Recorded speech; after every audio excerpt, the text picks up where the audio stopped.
Hello दोस्तों, कैसे आप सब। तो हम लोग जो है इंडियन हिस्ट्री पढ़ रहे हैं, भारत का इतिहास पढ़ रहे हैं। भारत का इतिहास में 43 क्लास अब तक हो चुका है। अगर वीडियो नहीं देखें तो जाइएगा, इसका क्या है कि प्लेलिस्ट बना हुआ है, सारा आप देख सकते हैं। साथ ही साथ इसका अगर पीडीएफ चाहिए तो क्या करना है कि टेलीग्राम का लिंक दिया होता है डिस्क्रिप्शन में वीडियो का, वहां से आप जाकर टेलीग्राम ज्वाइन कर लीजिएगा और सारा पीडीएफ डाउनलोड कर लीजिएगा।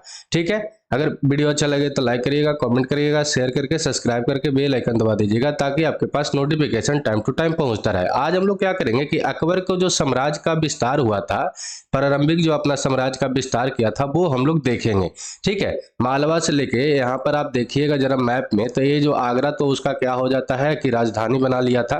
तो आगरा से लेके आपका गुजरात और आगरा से लेके पटना तक वो कैसे कैसे जीता था। 1576 ईस्वी तक क्या कर लिया था कि ये सब क्षेत्र को अपने कब्जे में ले लिया था। 1576 तक हम लोग लास्ट में जो ये लड़ाई लड़ा था, यहाँ पे क्या किया था कि पटना और बंगाल को क्षेत्र को अफगानों से ले लिया था और अंतिम अफगान जो शासक था उसको खत्म कर दिया था।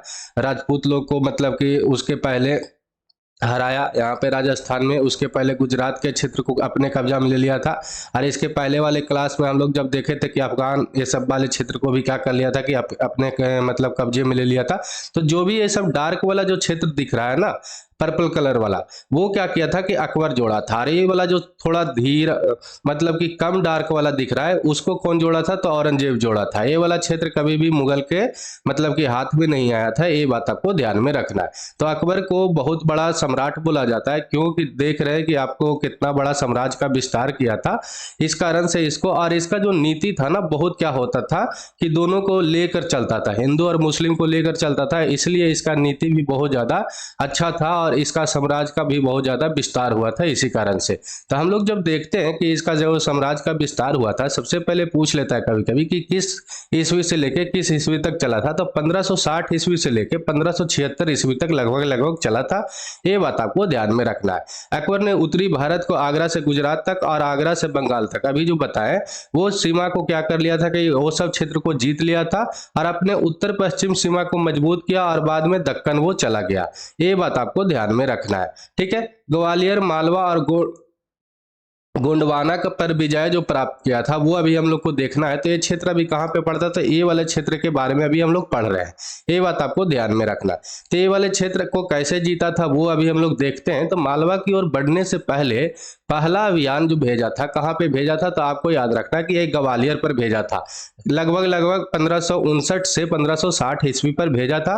अरे ग्वालियर को क्या कर लिया था कि मालवा से पहले कब्जा कर लिया था, ये बात आपको ध्यान में रखना है।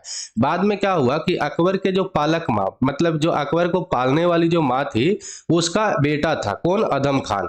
और उसकी पालक माँ का नाम भी कभी कभी पूछ लेता है, तो महम अनागा नाम था, ये बात आपको ध्यान में रखना है। और महम अनागा का जो बेटा था अपना अदम खान ने मालवा के शासक बाज बहादुर को 1561 ईस्वी में क्या कर दिया था कि हरा दिया था। और अदम खान और उसके उत्तराधिकारी ना बहुत ज्यादा क्रूर था, मतलब कि बहुत क्रूरता से लड़ता था। जब भी लड़ने जाता था तो लड़का लड़की मतलब छोटा बच्चा बूढ़ा ये सब किसी को नहीं देखता था, सबको बहुत क्या कर देता था कि नरसंहार कर देता था, मार देता था। जिस कारण से क्या हुआ कि जो बाज बहादुर था, मालवा का जो क्षेत्र का जो राजा था, उसको क्या किया कि बहुत सारे राजा से क्या हुआ कि इसको मदद मिला लड़ने के लिए मुगल के खिलाफ।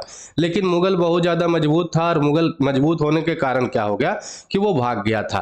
ये बात आपको ध्यान में रखना है। तो कई विद्रोहों को सफलतापूर्वक निपटने के बाद क्या हुआ कि अकबर जो है मालवा में एक और अभियान भेजा और बाज बहादुर को क्या हुआ कि वहां से भागना पड़ा। और वो भाग कर कहाँ गया था? तो मेवाड़ के जो राणा के अधीन वो क्या ले लिया था कि शरण ले लिया था। ये बात आपको ध्यान में रखना है। बाद में एक स्थान से दूसरे स्थान पर भागता रहा बाज बहादुर, लेकिन अंतिम में क्या हुआ कि अकबर के दरबार में आकर आत्मसमर्पण कर दिया।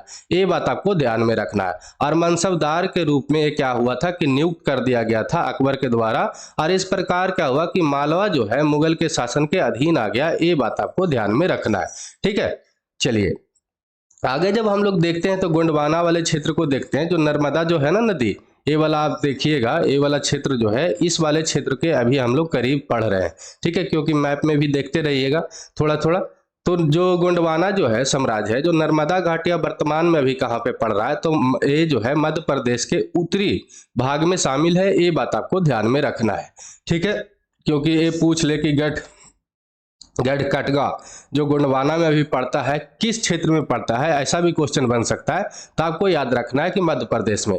किस नदी घाटी का साम्राज्य था, तो ये भी पूछ सकता है। तो आपको याद रखना है कि नर्मदा घाटी का ये क्या था कि साम्राज्य था, मतलब कि उसके करीब में था।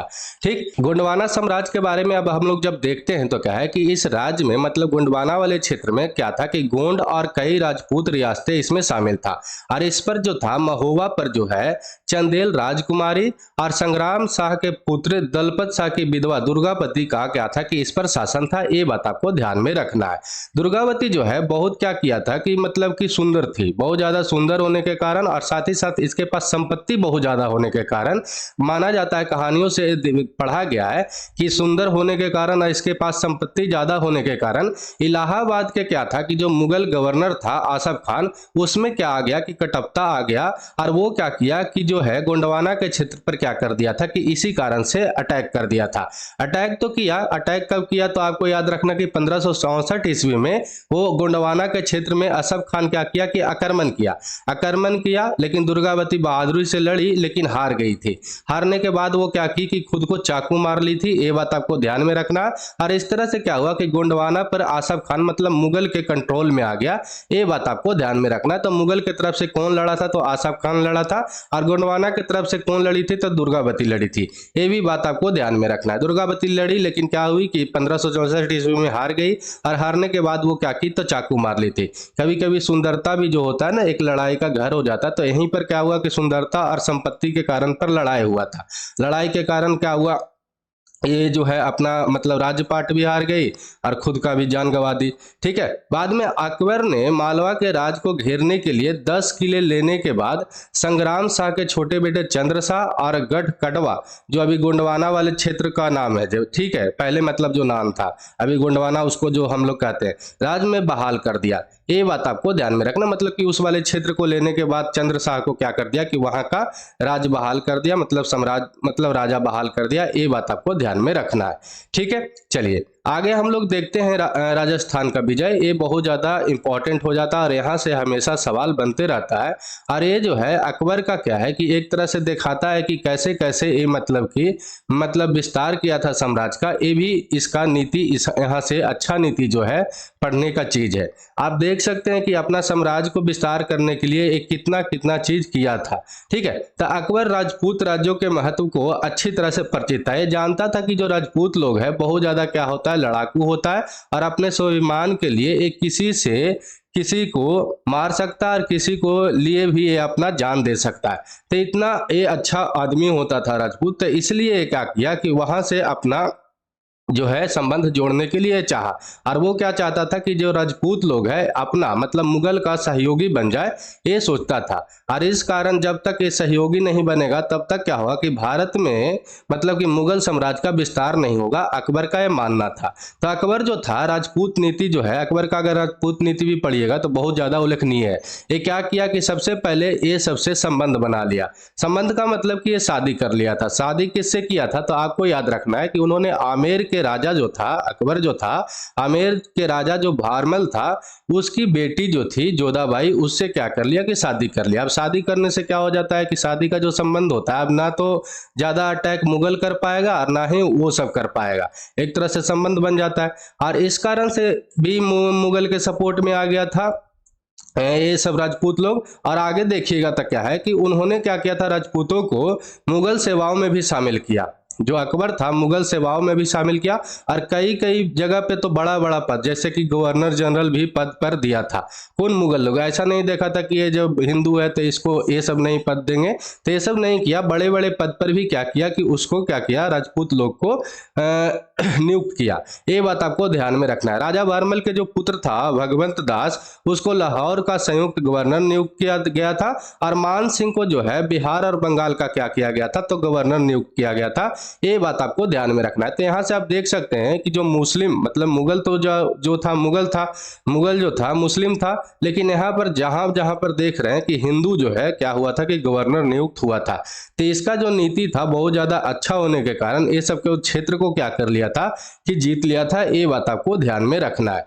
ठीक है, आगे जब हम लोग देखते हैं तो क्या है कि राजपूत राज्यों में मेवाड़ और जोधपुर पर बिना किसी प्रतिरोध का कब्जा कर लिया। जब ये सब बड़ा बड़ा राज्य क्या होता है कि अपना मतलब कि दे देता है, आत्मसमर्पण दे देता है, तो छोटा छोटा जो क्षेत्र होता है क्या करता है कि बिना प्रतिरोध के कारण ही वो क्या होता है कि दूसरे मतलब कि वो अपना आत्मसमर्पण कर देता है। ये तो आप देखते ही होंगे। तो आगे जब हम लोग देखते हैं तो क्या है, राजपूत राजों के खिलाफ उनके जो अभियान था, एक बड़ा कदम चित्तौड़ को घेराबंदी था। चित्तौड़ जो था कि बहुत ज्यादा क्या होता था कि मध्य में था, अरे राजस्थान का कुंजी माना जाता था। ये भी बात आपको ध्यान में रखना है। 1568 ईस्वी में 6 महीने की वीरता पूर्व जब वहां पे लड़ाई हुआ, उसके बाद क्या हुआ था कि चित्तौड़ का पतन हुआ था। 6 महीना तक लड़ाई चला, तब ये क्या हुआ था कि चित्तौड़ का पतन हुआ था। और उसके जो सरदार था, उसके सलाह पर, सरदारों के सलाह पर वहां का जो राजा था राणा उदय सिंह, वो किले के प्रभारी प्रसिद्ध योद्धाओं जयमल और पत्ता को वहां पर छोड़ दिया। और छोड़कर वो खुद कहां चला गया था, तो पहाड़ियों में चला गया था। ये बात आपको ध्यान में रखना है। जब मुगल चित्तौड़ पर हमला किया था, 6 महीना तक लड़ा था, तो लगभग लगभग यहाँ पर राजपूत योद्धा 30,000 से ज्यादा क्या हुआ था कि मारा गया था। ये भी बात आपको ध्यान में रखना है। बाद में क्या होता है कि मेवाड़ के जो राणा था, कई पराजयों के बावजूद ललकारते रहा, मतलब कि लड़ने के लिए वो हमेशा तैयार रहता था। और 1576 में एक बहुत बड़ा लड़ाई हुआ था, जिसे हम लोग हल्दी घाटी के युद्ध के नाम से जानते हैं। और मेवाड़ के शासक महाराणा प्रताप सिंह और मुगल की तरफ से मान सिंह लड़ा था। मुगल का जो नेतृत्व कर रहा था मान सिंह कर रहा था। ये बात आपको ध्यान में रखना है, जिसमें क्या होता है कि महाराणा प्रताप का बुरी तरह से क्या होता है कि हार होता है। ये बात आपको ध्यान में रखना है। 1576 ईस्वी में अगर कोई पूछे कि कौन सा लड़ाई हुआ था, तो हल्दी घाटी का लड़ाई हुआ था मुगल और महाराणा प्रताप सिंह से। और मुगल की तरफ से कौन लड़ा था, तो आपको याद रखना है कि मान सिंह लड़ा था। ठीक है, जिसमें मान सिंह का जीत हुआ था और महाराणा प्रताप का क्या हुआ था कि हार हुआ था। ये बात आपको ध्यान में रखना है। ठीक, चलिए आगे जब हम लोग देखते हैं तो क्या है कि चित्तौड़ के पतन के बाद क्या हुआ, रणथंभौर जो था राजस्थान का सबसे बड़ा शक्तिशाली किला, और कलिंजर पर भी विजय प्राप्त कर लिया अकबर। और इन सब विजयों के बाद क्या हुआ कि बीकानेर, जैसलमेर, अधिकांश जो राजपूत का जो क्षेत्र था, वो क्या हुआ था कि अकबर के सामने आत्मसमर्पण कर दिया था। तो ये बात आपको ध्यान में रखना है। और 1570 आते आते क्या हो गया था कि अकबर जो है पूरा राजस्थान को क्या कर लिया था कि अपने कब्जा में ले लिया था। तो ये भी आप ध्यान में रख सकते हैं। मैं ये मतलब कि 1570 आते आते क्या हो गया था कि पूरा क्षेत्र जो था अकबर के कंट्रोल में आ गया था, राजस्थान वाला। तो ये बात आपको ध्यान में रखना है। ठीक है, जब आगे हम लोग देखते हैं तो संपूर्ण राजस्थान के अधीन आने के बावजूद क्या हुआ कि राजपूत और मुगलों के बीच कोई भी शत्रुता नहीं था। मतलब कि इतना सब होने के बाद भी क्यों नहीं हुआ था, कारण क्या था कि अकबर जो बोला था वो कर भी रहा था। मतलब कि धार्मिक सहिष्णुता से काम करता था। ऐसा नहीं कि अब जो है हिंदू पर क्या कर रहा था कि कुछ थोप रहा था।